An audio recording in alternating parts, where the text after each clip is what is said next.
Hey, welcome to Black Rock. My name is Dan and I'm on staff here. Before the sermon starts, I want to take a second to invite you to join us in person if you're able. We have a thriving and diverse community of Christ followers that meets in person every week on Sunday morning at 8:30, 10, and 11:30 a.m.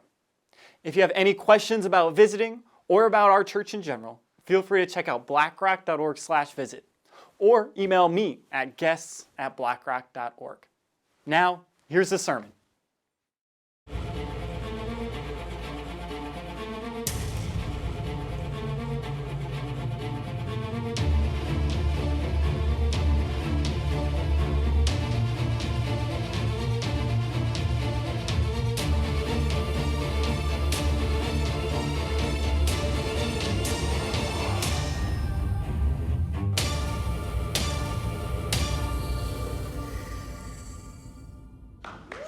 Okay. That's pretty good when you're clapping before I even speak. Hey guys, my name is Kevin and I'm part of the team here and I'm excited to share some things with you. I'm going to ask you by show of hands, and I want you to keep your hands up if any of these apply to you. Ready? How many of you have ever felt depleted? Keep your hands up unless it doesn't apply to you. Have you ever felt discouraged? How about defeated? How many of you have ever felt like giving up? Wow. How many of you ever felt like you're in a battle? Wow. Amazing. And that was just getting through the parking lot today. No, I'm just joking.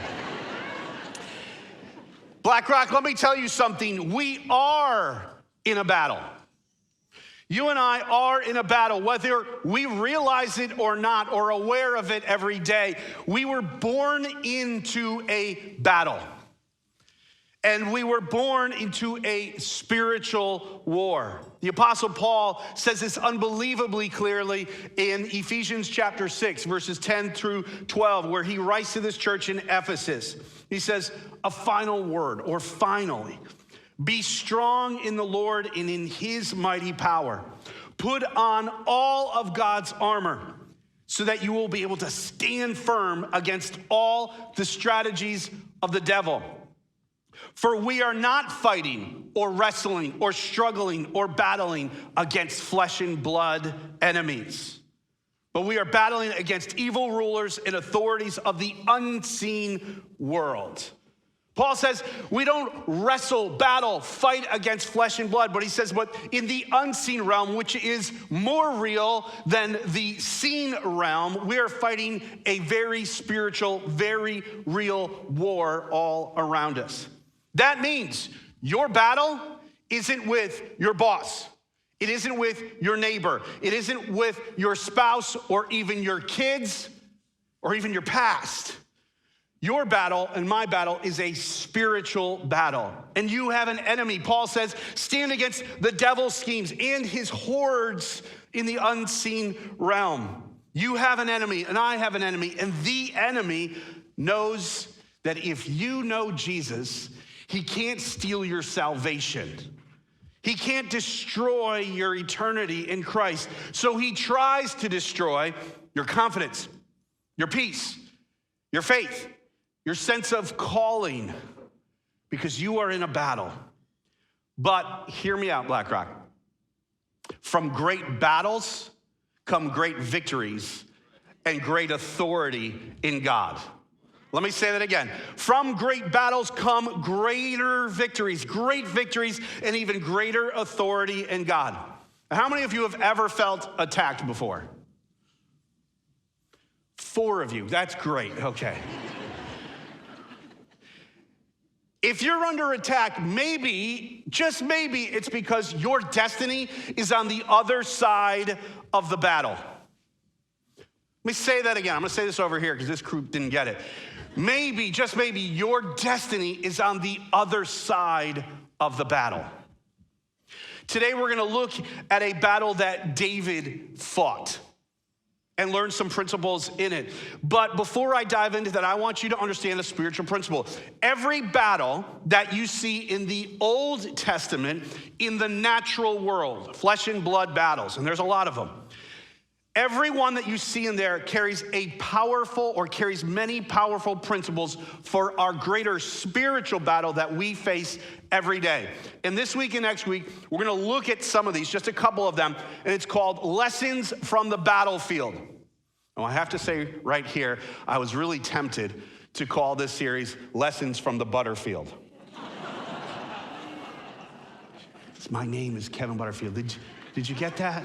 Like, some of you guys think that. Myron, did you get that? Anyways, all right. Dad joke. We're going to look at lessons from the battlefield for the next 2 weeks. And today I want to look at this battle from David. David, we're going to look at this passage. David and his mighty men had been in many battles, and even King Saul over Israel is trying to kill him, and he's got other enemies as well. And they couldn't find a place to live where their enemies weren't, so they found this place called Ziklag. Say Ziklag. And all of David's 600 men and their spouses and their families and their extended families and their animals and their homes were in Ziklag. And that's where we're going to pick up on this scene. Starting in verse 1 in 1 Samuel chapter 30. Read along with me. David and his mighty men reached Ziklag. Say Ziklag. On the third day. Now the Amalekites had raided the Negev and Ziklag. And they had attacked Ziklag and burned it. And they had taken captive the women and everyone else in it, both young and old. They killed none of them, but they carried them off as they went their way. Now, that's the scene. And when David, verse 3, when David and his men reached Ziklag, they found it destroyed by fire, and their wives and sons and daughters and all of their stuff had been taken. So David and his men wept aloud until they had no strength to weep. David's 2 wives had been captured in a home of Jezreel, and Abigail, the widow of Nabal of Carmel. And David was greatly distressed because the men were talking of stoning him. Each one was bitter in spirit because his sons and daughters. But David found strength in the Lord his God. The English Standards Version, or the ESV, says it this way. But David strengthened himself in the Lord his God. So David returns with his men to Ziklag after a battle already. And what do they find? City burned to the ground and all of their family taken. Can you imagine? Put yourself in it. We just read this sometimes and move on. Can you imagine if you drove home today and your house and your family were gone, destroyed completely? Animals too. Some of you care more about the pets anyways, but it's all gone. And not just yours, your whole neighborhood, your whole town, all of your family and loved ones gone. Picture that. And verse 3 says, and when David and his men reached Ziklag, they found it destroyed and their fires had been taken. In verse 4, it says that they wept aloud. These mighty battle-hardened men were crying so much until they had no more strength left to weep. You ever been there before? You cried so much, prayed so much, tried so much, and you got nothing left. That's a battlefield moment when it feels like defeat. David's own men, the ones that fought beside him, the ones who sang his praises and were faithful to him, now they're talking about stoning him and killing him. That battle wasn't just from the enemy, the Amalekites. There was a closer battle, and even for David, an internal battle that's taking place.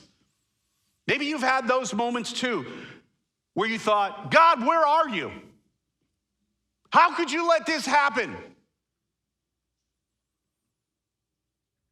But verse 6 says something that changes everything. But David found strength in the Lord his God. Or in the ESV, David strengthened himself in the Lord. And right here, this is so important. This was the turning point in David's life and leadership. This is the turning point that's there. Because David, right then in this moment, when everything's been stripped away and he's wept aloud and his friends and his men are trying, these soldiers want to kill him. He could have given up. Could have fallen and stayed in despair. He could have lost all hope, but instead, he strengthened himself in the Lord. This was a moment that defined his destiny. Not just when he defeated Goliath, but here, when he refused to let defeat him. Why? Because the enemy was trying to take him out. Even though the Amalekites were doing what the Amalekites did, there was a very real enemy that did not want David to be taken king as the next king. And there's an enemy that was trying to take him out before God could lift him fully up. Ziklag was the last stop before David would become king. And that's how the enemy works. Right before your breakthrough, right before the moment God can raise you up, right before you walk into the promises that God has for you, the enemy will come and attack, and all hell will come against you, against God's promises, against your peace, against your purpose. But God is doing something bigger. And your destiny is on the other side of the battlefield. Everyone's had a Ziklag moment. If you haven't, you will. Sorry. A Ziklag moment I had it when I felt unbelievably defeated. Some of you know that we pastored a church in Australia for 8 years, and I was pastoring that church, and the church was growing. It was thriving. It was alive with God's presence. Lives were being changed. People were coming to Christ, and they were growing in their walk with him, and the Spirit of God was moving powerfully. And then, through a crazy series of events that I can't go into today because it's too long to share, we got a call on a Thursday that would change everything. This call came in, and we were told that we could no longer meet in our building, the building that the church had been meeting with for over 10 years. We could no longer meet there. I want you to catch a glimpse of what that meant. That meant there were no Sunday services there. There were no midweek programs any longer there. There was no office space for my staff. There was no place for moms groups and youth groups and young adults groups and all of our other groups. There was no place for meals to be served to people in need. Just gone. We couldn't do it anymore. And on top of all that, this happens the week of Easter. Oh, now you feel it? We had nowhere to meet. Can you imagine if that happened on a Thursday that you couldn't meet there anymore? It's a longer story, but can I tell you, people were heartbroken. They were grieving. Some were angry. Some even blamed the elders and even the pastor. I thought they were going to come with pitchforks, torches, and a bag of stones like David. Some people were mad, even though it wasn't our fault. It wasn't something we did, that I did. And for months and months, we didn't know where we were going to meet week to week. Sometimes we didn't even know on a Friday if we would have a place to meet on Sunday. And in all of that moving around, and we met in a lot of different places, in all of that chaos and all that turmoil, we lost over half of the people in our church. We lost people, and we lost finances because of it. And I was feeling all that pressure, and our elders and staff were feeling all that pressure. And we were still paying a mortgage on a building that we couldn't use, and we had to find money to rent new places to meet week after week. It was chaos. It was discouraging. It was depleting, and it felt like defeat. Just like David's men, our team, our elders, and our staff, and our volunteers that made it all happen, they were weary and disappointed and wondering, what now? Where are you, God? But in that moment, I remembered who God called us to be. So, by the grace of God, I gathered our staff and our elders, and we began to pray.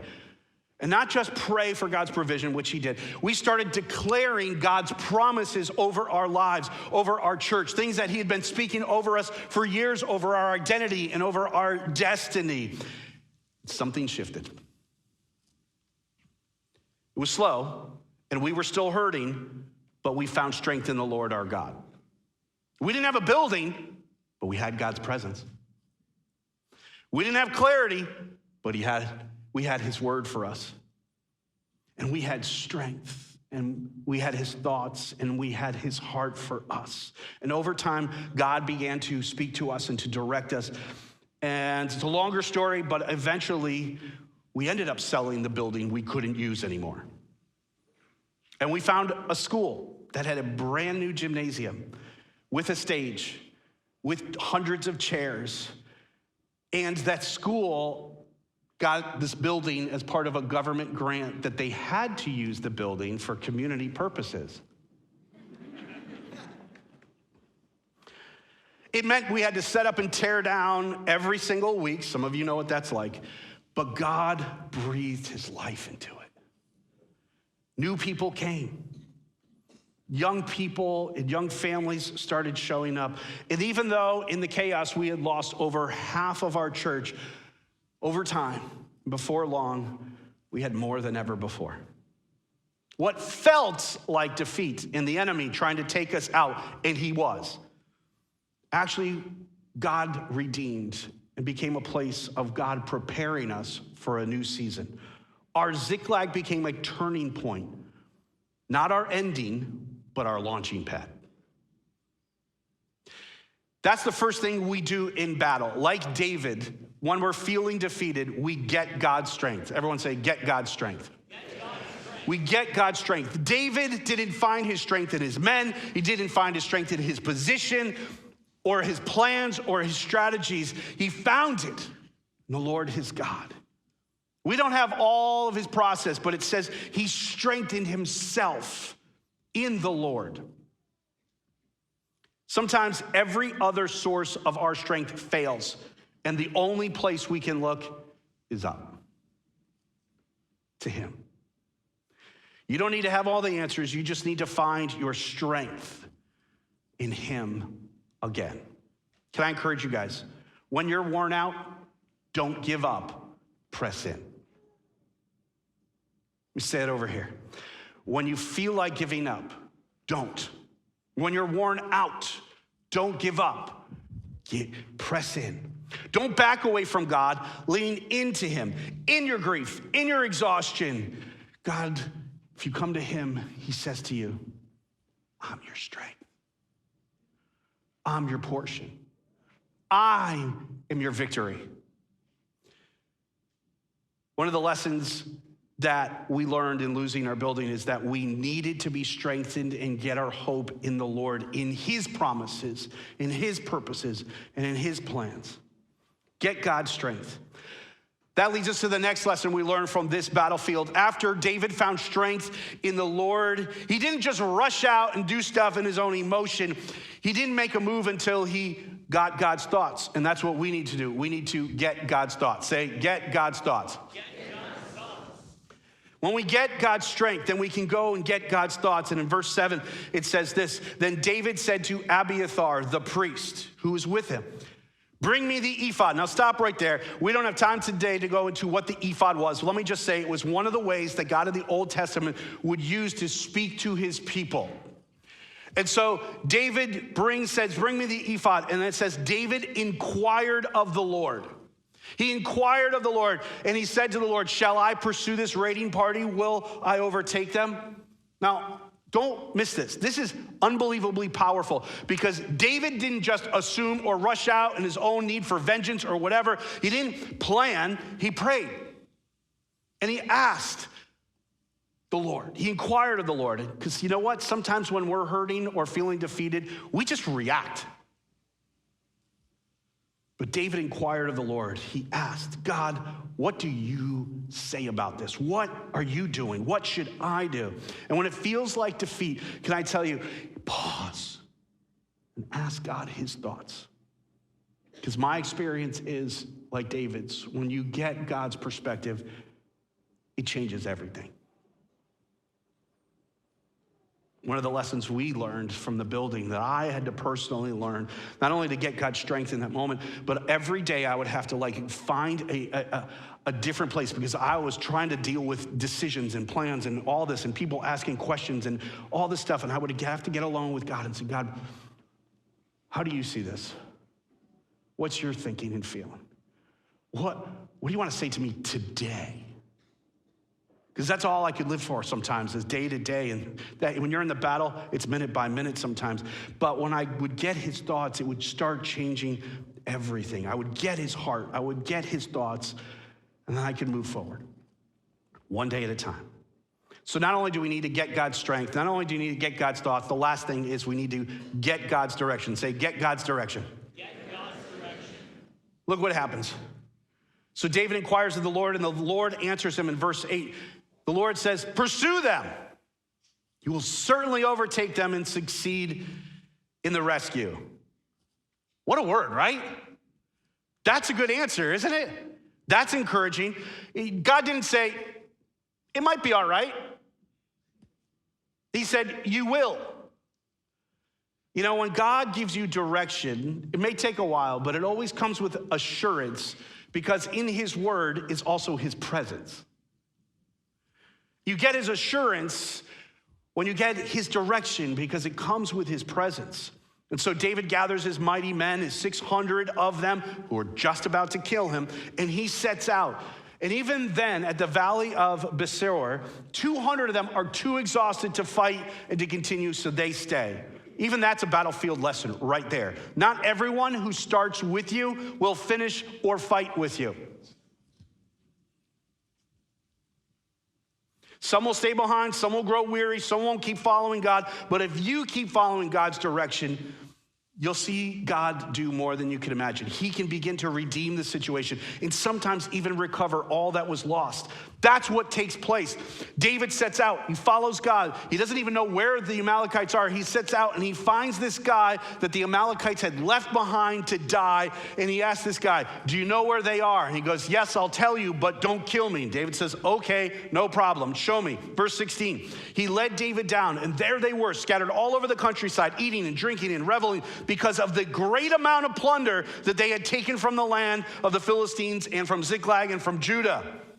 In verse 17, David finds them. David fought them from dusk until evening of the next day. That is a long time to fight. And none of them got away except for 400 young guys who rode off on camels and fled. Verse 18, David recovered everything the Amalekites had taken, including his 2 wives. Nothing was missing. Young or old, boy or girl, plunder or anything else had been taken. And David brought everything back. That's exactly what happens. David recovers everything that the Amalekites had taken. Nothing was missing. You see, in the battles we face, there is loss sometimes, but God never wastes a battle. Because if you're in God, every wound can become a weapon. Every trial can become a training ground for his presence and for further battles. And I will tell you this, that from every great battle comes great victories and even greater authority in God. Why? Because once you have fought the enemy, once you have faced defeat and you have defeated defeat in God, once you see God bring you through that and bring the breakthrough, you carry a new kind of faith, because you don't just know about God's goodness and about God's power, you've now experienced it. And then you can say to others in the battle, I've been there. I've seen him work. He restores. He redeems. He's faithful. To wrap up, maybe you're standing in your own Ziklag today. If not today, you will someday. And maybe it feels like everything's been burned down and you got nothing left to give. Well, just remember, here's what David would tell you. His lesson from this battlefield: get God's strength. Don't run from him, run to him. Get God's thoughts. Don't just react to what's happening. Ask God, what are you doing in all of this? Get God's direction. Move forward when he says move. Pursue him when he says pursue. Because if he's spoken, his victory is yours. Can I tell you, the devil wants you to quit in Ziklag. That means the battles you're facing now, right now, maybe the last battle before you see the greatest breakthrough of your life. So hold on, don't give up. God is not finished. From great battles come great victories and greater authority in God. Your destiny, your calling, your promise, your victory is on the other side of this battle right now. Thanks for tuning into our sermon here at BlackRock. I'm so glad you found us, and I hope and pray this message helped you get more connected to Jesus. Speaking of connection, If you're interested in taking your next steps towards getting connected at BlackRock, use the quick links in the description below. There you'll find links for information if you're new, for upcoming events, online giving, and more. I also want to encourage you to subscribe to our YouTube channel and follow our podcast so you can stay up to date with everything we post. See you next week, either online or in person. Thanks for watching.